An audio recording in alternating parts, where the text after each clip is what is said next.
இப்போ எனக்கு இன்னொரு கன்சர்ன் ஒன்று இருக்குது. It's not a big concern. எனக்கு எப்படின்னா, இப்போ நியூ பார்ன் என் பையன்லாம் வந்து ஒரு இடத்துல உட்காரவே மாட்டான். ஸோ அப்படி இருக்கிற குழந்தைங்க, ரொம்ப ஆக்டிவாக இருக்கிற குழந்தை, இப்போ நியூ பார்ன்னாலுமே வந்து கையெல்லாம் ஆட்டும். ஒரு இடத்துல அவங்கள உட்கார வச்சு ஒரு ட்ரீட்மெண்ட் பண்ணுறதுன்றது ஒரு பெரிய சேலஞ்சிங்கான விஷயம்தான். இன்ஜெக்ஷன் போடுறதுக்கே 4 பேர் பிடிச்சிக்கணும். ஸோ அப்படி இருக்கும்போது ஒரு நுண்ணியமான ஒரு விஷயம் நம்ம பண்ணணும், அதுவும் வாயில் பண்ணணும் அப்படின்னும் போது குழந்தை ஆடாம இருக்கணும். பிகாஸ் லேசர் அந்த பெர்டிகுலர் பாயிண்ட்ல போய் படணும் அப்படின்னும் போது ஹவ் யூ ஹேண்டில் அதை? எப்படி நம்ம குழந்தைய பிடிச்சிக்கணும்? இல்லை நம்ம குழந்தைய அதுக்கு முன்னாடி ப்ரிப்பேர் பண்ணணுமா? என்ன பண்ணணும் ஆக்சுவலா? எக்ஸாக்ட்லி. இப்போ நீங்க பேசும்போது எனக்கு தெரியுது, it's such a very skilful procedure. ஐயோ, ஒரு டயப்பர் மாத்துறதுக்குள்ளேயே டாக்டர் குழந்தைக்கு கூட நம்ம சண்டை போடணும். டயப்பர் மாத்துறது கஷ்டம் இருக்கும். இப்போ காது குத்துறதுன்னா இங்க இருக்கு, வெளில புடிச்சு பண்ணிடலாம். அதுக்கே வந்து இப்படி எல்லாம் புடிச்சுப்பாங்க. அங்க கீழே போய் புடிச்சு அந்த இடத்துல எக்ஸாக்டா நீங்க சொன்ன மாதிரி அந்த லேசர் கரெக்டா அந்த இடத்துல மட்டும் வைக்கணும். It's a really skillful procedure. See, that is how I made my interest, trained myself, do more and more on the adults, then on the kids. அப்புறம் தான் வந்து இன்ஃபேன்ட்ஸ், நியூ பார்ன்ஸ்னா நம்ம ட்ரெயின் நல்லா ஆன பிறகு we should be advanced proficient, then only we can touch the babies. So வந்து training is very very important. நீங்கள் கேட்ட மாதிரி ஒரு ப்ரோட்டோகால் வந்து ஃபாலோ பண்ணுவோம். அப்படின்னா என்னென்னா, நியூ பார்ன் பேபிஸ் வந்து ஒரு 3 months இல்லை 4 monthsக்குள்ளே இருக்கிறவங்க வந்து நார்மலாக குழந்தை பிறந்ததுக்கப்புறம் நம்ம ஸ்வாடல் பண்ணி குழந்தைய டவலில் சுற்றி கொடுப்பாங்கல்ல, அந்த மாதிரி வந்து ஸ்வாடல் பண்ணிவிட்டு we'll just hold the baby. ஒருத்தவங்க வந்து குழந்தைய ஸ்வாடல் பண்ணிவிட்டு குழந்தைய இப்படி பிடிச்சிப்பாங்க. நான் வந்து குழந்தைய இப்படி உட்கார வச்சுட்டு குழந்தையோட பின் சைடு இருந்து நாக்கு கீழே டங்கை லிஃப்ட் பண்ணிவிட்டு உடனே வந்து லேசரில் பண்ணிவிடுவோம். ஸோ அந்த ட்ரைனிங் ரொம்ப முக்கியம். ஓகே, குவிக்காக டக்குன்னு பண்ணிடலாம். ஸோ இது வந்து நியூ பார்ன் பேபிஸ் பண்ண முடியும். ஆனால் நீங்கள் கேட்ட மாதிரி 2 years குழந்தைக்கு இப்படி பண்ண முடியுமா? அது அட்டகாசம் பண்ணிடுமே. அப்போ ஒரு அம்மாவா எனக்கு பயமா இருக்கும், ஐயோ வேற எங்கேயாவது லேசர் பண்ணிடுச்சுனா, என் குழந்தை ஆடிடுச்சுனா அப்படின்ற மாதிரி. Your fear is very very normal, like what other parents will feel. இந்த மாதிரி வந்து ஃபியர் இருக்கும். அதுதான் வந்து you should break that from your experience. என்ன ஆகும் குழந்தைக்கு அப்படின்னு.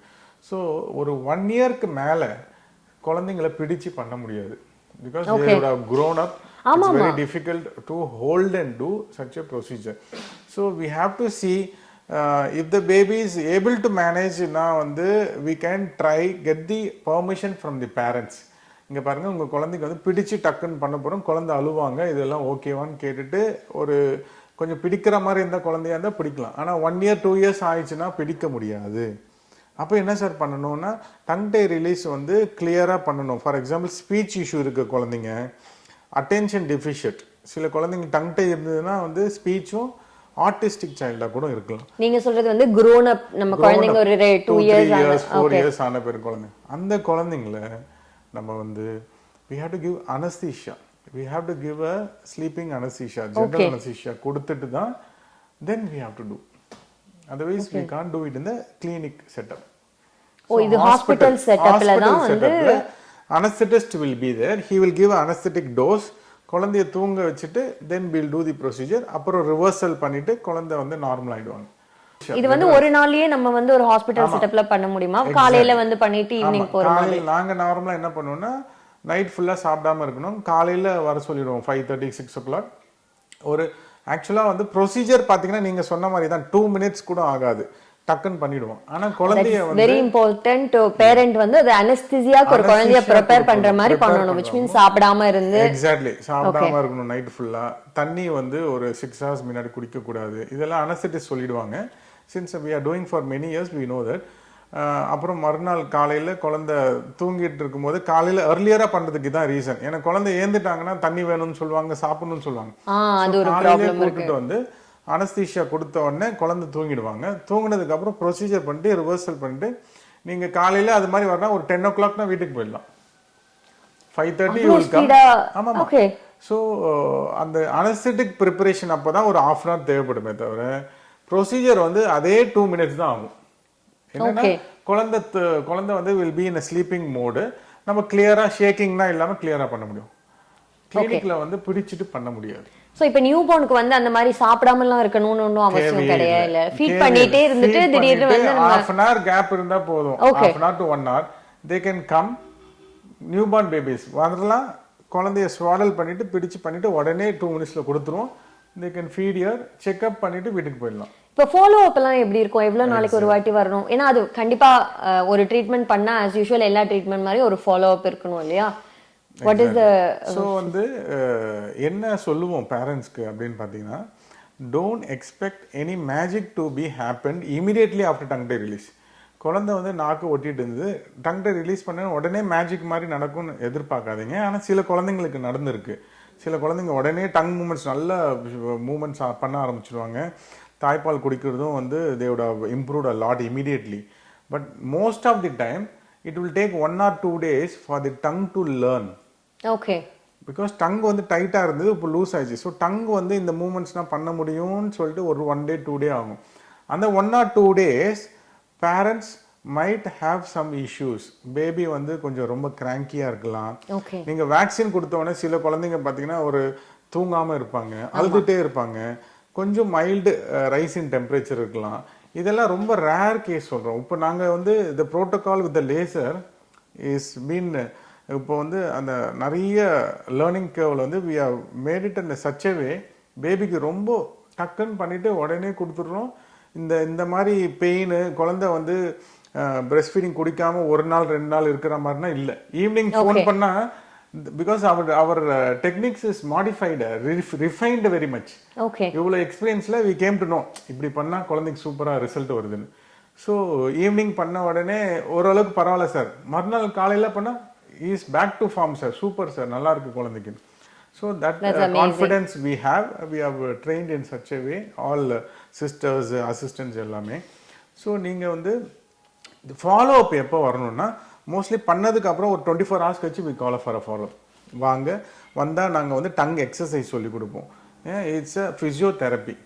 ஸோ டங்குக்கெல்லாம் ஒரு ஃபிசியோதெரபியா டாக்டர்? அந்த மாதிரி வெரி சர்ப்ரைசிங். ஏன்னா இதுதான் நான் ஃபர்ஸ்ட் டைம் கேக்குறேன். So exactly. So tongue is a muscle. So நம்ம வந்து கையில் எதனா அடிபட்டா கூட கை மூமெண்ட்ஸ்க்கு வந்து ஃபிசியோதெரபி போகும். ட்ரூ. நம்ம வந்து இந்த கையை வச்சு யூஸ் பண்ணிட்டு இருக்கோம். பட் ஆனால் அடிப்பண்ணா ஆனால் ஃபிசியோதெரபி வந்து சொல்லி தருவாங்க, இப்படி தூக்குங்க, இப்படி பண்ணுங்க. ஆமா. சிமிலர்லி டங் டை இருந்ததுன்னா ரிலீஸ் பண்ணதுக்கு அப்புறம் we have to tell the baby, means tell புரியாது, we have to do and show to the baby that you can move the tongue towards the finger. இப்படி மூவ் பண்ணணும், மேலே move பண்ணலாம், டங்கு கீழே இருந்து லிஃப்ட் பண்ணணும். So mother has to do. Okay. Mother has to do this exercises so that baby வந்து கத்துப்பாங்க. அவங்கள கைட் குழந்தைகளை கைட் பண்றதுக்காக. ஓகே. டங் மூவ்மெண்ட்ஸ் எல்லாம் கத்துக்கிட்டாங்கன்னா the results will be good. Okay. New பார்னுக்கு அது ஈஸியா இருக்குமா? அவங்க ஈஸியா கத்துக்கறாங்களா நியூ பார்ன்? நியூ பார்ன் வந்து there is no teeth. Teeth will come only after 6 months, 8 months, 9 months, 1 year வரைக்கும் teeth வரலாம். So before that mother has to put the finger and do a brushing technique. Okay. பண்ணாங்கன்னா baby will try to touch the mother's finger.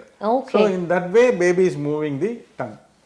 இதே இப்போ வளர்ந்த குழந்தைங்க நீங்கள் கேட்ட மாதிரி இப்போ ஒரு 4 years 5 years குழந்தைங்க வளர்ந்துருக்காங்க அப்படின்னா அவங்களுக்கு பெரிய if they are understanding we'll tell them to do the exercise like putting the tongue out and then do left movement, right movement. So if they are able to listen now வந்து we can tell them to do certain exercises. Pop up exercise சொல்லுவாங்க. அது சின்ன பசங்களுக்கு கொஞ்சம் என்டர்டெயின்மெண்டா இருக்கும். So I think parents பண்ணாங்கன்னா kids also will do. Okay. So we'll tell the parents to do and then tell them to teach the kids. Okay. So நம்ம வந்து இது வந்து நியூ பார்னை பற்றி இப்போ நம்ம பேசணும். இப்போ என்னோட அடுத்த டவுட் என்னன்னா, இப்போ இன்கேஸ் குழந்தைங்களுக்கு ஒரு குழந்தைக்கு டங் டை இருக்கு, பட் வந்து அதை பெருசாக ரெக்கக்னைஸ் பண்ணல, இல்லை ட்ரீட்மெண்ட் எடுக்காமல் விட்டுட்டாங்க அப்படின்னா அது என்னென்ன ப்ராப்ளம் எல்லாம் ஒரு குழந்தைக்கு வரும்? அது என்னென்ன வகையில் அந்த குழந்தையோட டெவலப்மெண்ட் வந்து அஃபெக்ட் ஆகும்? ஏன்னா நீங்கள் சொன்னீங்க இல்லையா, ஓட்டிசம் வரும், அது இப்போ ரீசெண்ட் டைமில் ரொம்ப பாப்புலர் ஆகிட்டு வர ஒரு விஷயம், அண்ட் குழந்தைங்களுக்கு ஸ்பீச் ப்ராப்ளம் எல்லாம் வரும் அப்படின்னு. ஸோ இதெல்லாம் வந்து இந்த டங் டைனால ஏற்படுற ஒரு விஷயம் தானா டாக்டர்? சில குழந்தைங்க இந்த மாதிரி இருக்கிறது. It is a multifactorial autistic child or hyperactive child வந்து it's a spectrum. Okay. So there might be many factors. Tongue tie is also a factor which might contribute to the behavioral modifications. So இது ஒரு reason நீங்கள் சொன்ன மாதிரி. So நீங்கள் கேட்ட மாதிரி வந்து டங் டை வந்து இருந்ததுன்னா இந்த மாதிரி ப்ராப்ளம்ஸும் வரலாம். ஸோ இப்போ பண்ணாமல் விட்டுட்டா என்ன ஆகும் தான் கேட்டீங்க நீங்கள். ஆமாம். So if tongue tie is there, நான் சொன்ன மாதிரி nature is created in such a way நம்ம டங் டை இருந்தால் கூட இல்லை, baby will try to do breast feeding, mother will also somehow manage and give breast feeding. நான் நிறைய குழந்தைங்க பார்த்துருக்கேன், டங் டை இருந்திருக்கும், ஆனால் 2 years 3 years வரைக்கும் கேட்டால் தாய்ப்பால் கொடுக்கறதுல பிரச்சனையே இல்லைன்னு சொல்லுவாங்க. ஓகே. ஆனால் அவங்களுக்கு டங் டை இருக்கு, டங் டை இருந்தால் பிரெஸ்ட் ஃபீடிங் ப்ராப்ளம் வரும், ஆனால் எல்லா குழந்தைக்கும் வராது. அது ஒரு பெரிய விஷயம், அதை நம்ம கிளாரிஃபை பண்ணிக்கணும். எல்லா குழந்தைக்கும் கண்டிப்பா குழந்தைக்கும் தாய்ப்பால் கொடுக்கறதுல பிரச்சனை வராது, ஆனா ஃபியூச்சர்ல அவங்களுக்கு ஸ்பீச்ல பிரச்சனை வரலாம். சில குழந்தைங்க பாத்தீங்கன்னா கேவிட்டிஸ் நிறைய இருக்கும். ஏன்னு கேட்டீங்கன்னா டங் வந்து இப்படி மூவ் பண்ணி அந்த ஃபுட் எல்லாம் கிளியர் பண்ண முடியாது. ஸோ அங்க வந்து கேவிட்டிஸ் வந்துடும். சில குழந்தைங்களுக்கு பாத்தீங்கன்னா நீங்க வந்து இந்த ஜாவோட டெவலப்மெண்ட் இருக்குல்ல, டங் வந்து டங் மேல நல்லா பிரஸ் பண்ணி இருந்தால் தான் வந்து ஜாஸ் நல்லா டெவலப் ஆகும். ஓகே. ஸோ அந்த ஜா டெவலப்மெண்ட்டும் வந்து அஃபெக்ட் ஆகும் டங் டை இருந்தது தான். Okay. So this is also issue. So ஃபியூச்சரில் குழந்தைங்களுக்கு since nature takes compensation, this word is exactly correct, compensate பண்ணிப்பாங்க. நாக்கு ஒட்டிகிட்டே இருந்தாலும் நல்லா பேசுறதுக்கு ட்ரை பண்ணி பேசிடுவாங்க. ஆனால் அந்த குழந்தைக்கு தெரியாது நம்ம கஷ்டப்பட்டு தான் பேசுகிறோன்னு. அந்த குழந்தைக்கு கொஞ்சம் எக்ஸ்ட்ரா ஸ்ட்ரெயின் பண்ண வேண்டியதா இருக்கும். Okay. But they will not realize that is a strain because they don't know the difference. They don't know that tongue is tied. So these are the things can happen naturally. So அப்போ வந்து நம்ம what are the problems can be na, நீங்க சொன்ன மாதிரி வந்து they might be hyperactive because வந்து ஏன் இதுனா டங் கம்மி கீழே இருந்ததுன்னா, if the tongue is lying down, இப்போ இத பாத்தீங்கன்னா இந்த டங் இதான் palate. Okay. palate. So tongue இப்போ நீங்க வந்து swallow பண்ணீங்கன்னா your tongue has to press on the palate. Okay. This is because tongue is free. Correct. இப்போ tongue tie இருந்ததுன்னா நீங்க swallow பண்ணீங்கன்னா tongue will not press on the palate. Tongue will be lying down. Okay. Tongue tie இருக்குனால. அப்போ இந்த maxilla வந்து என்னங்கன்னா it will have a high arched palate. Bubble palate, high arched palate. இந்த palate வந்து high arched, dome shaped இப்படி வந்துரும். Okay. அப்போ இந்த airway இருக்குல்ல, upper airway, இங்க எல்லாம் வந்து ஸ்பேஸ் கம்மியாயிடும். அப்போ வந்து குழந்தை ப்ரீத் பண்ணுறதுக்கு கஷ்டமாக இருக்கும். இந்த baby might two snoring night time, தூங்கும்போது வாய் திறந்துட்டு தூங்கலாம், கொரட்டை சத்தம் வரலாம். ஓகே. சில குழந்தைங்க டிஸ்டர்ப்டு ஸ்லீப்பாக இருக்கும். Okay. Since they didn't sleep properly, if they go to school what they will do? Obviously they will sleep. So they will be not attentive because sleep சரியில்லைன்றதுக்காக ஹைப்பர் ஆக்டிவாக இருப்பாங்க. So this is a chain of things can happen because of a small tongue tie issue. It's ஒரு தொட்டு வர்ற விஷயங்கள் மாதிரி இருக்கும். So இந்த மாதிரி நிறைய இஷ்யூஸ் வந்து குழந்தைங்களுக்கு டங் டை இருந்து ட்ரீட்மெண்ட் பண்ணலைன்னா this all can happen. But they will not recognise, அவங்களுக்கே தெரியாது. அது கரெக்டாக நீங்கள் டயக்னோஸ் பண்ணி சொன்னீங்கன்னா தான் தே வில் அண்டர்ஸ்டாண்ட். ஆமாம் சார், நான் வந்து கொரட்டை விட்டு தூங்குறேன், எனக்கு வந்து டிஸ்டர்ப் ஸ்லீப் இருக்குது, கேவிட்டிஸ் நிறைய இருக்குது சார். ஆமாம் சார், சில ஆர் ரா லா டா ல அதெல்லாம் சரியாக ப்ரொனவுன்ஸ் பண்ண முடியல. Okay. Exactly you are telling correct sir ன்னுவாங்க. அப்போதான் வந்து they will know that they are doing something. இப்போ நிறைய அடல்ட்டுக்கும் வந்து உங்ககிட்ட வருவாங்க இல்லையா, டங் டை ப்ராப்ளம் இருக்கு அப்படின்றது.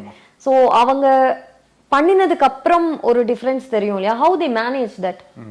Because it's not easy. We are used to something for so many years and you have to re-educate your tongue and lifestyle.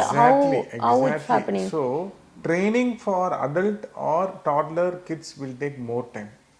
There plays a role of myofunctional exercises. இந்த exercises இதுக்குன்னு ஒரு professional இருக்காங்க. Physiotherapy மாதிரி tongue இருக்கு, ஓரோஃபேஷியல் மயோஃபங்க்ஷனல் தெரபின்னு இருக்கு, OMT. So they will train, they will keep some buttons and tell the tongue to put out. They'll keep a pencil and tell the tongue to roll like this. Okay. So there are a lot of exercises. Okay. So அதுதான் நீங்க கேட்ட மாதிரி அந்த அடல்ட்டோட பிரெயினை வந்து retrain பண்ணும், unlearn and relearn பண்ணும். So it takes time. It takes time. For adults it will take time. So that is one thing we have to know.